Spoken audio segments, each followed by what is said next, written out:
Revisiting irrational numbers. Revisiting irrational numbers.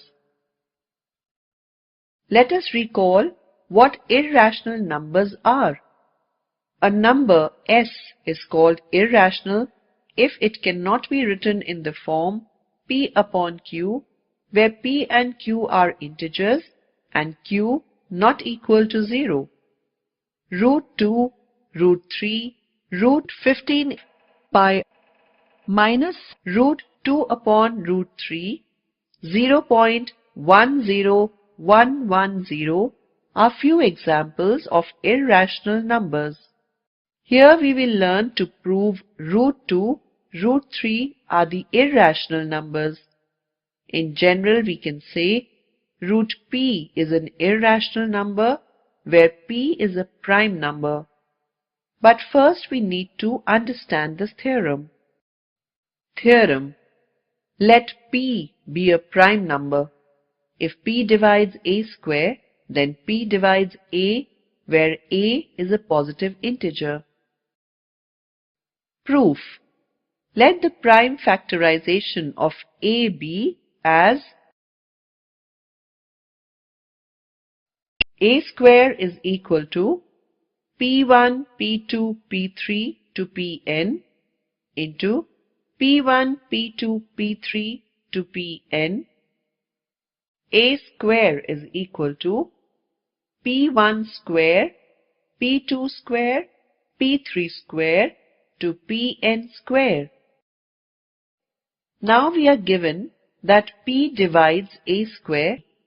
Therefore, from the fundamental theorem of arithmetic, it follows that p is one of the prime factors of a square.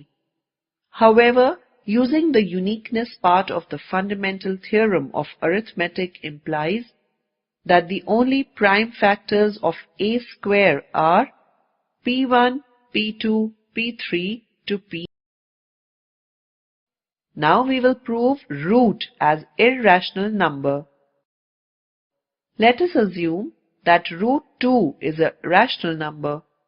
Then there exist positive integers r and s such that root 2 is equal to r by s, and suppose r and s have a common factor other than 1.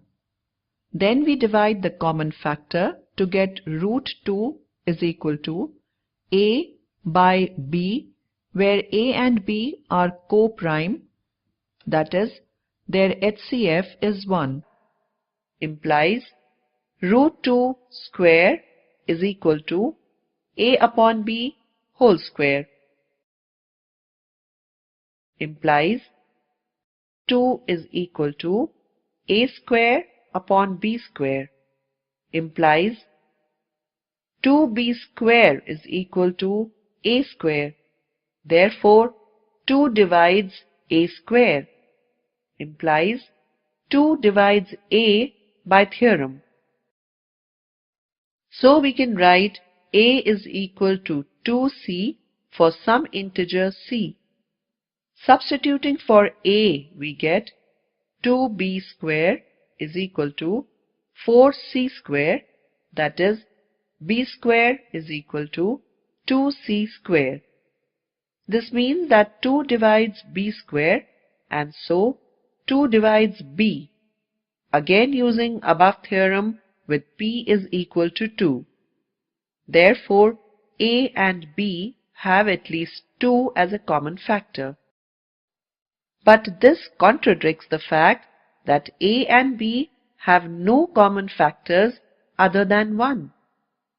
This contradiction has arisen because of our incorrect assumption that root 2 is rational. So we conclude that root 2 is irrational.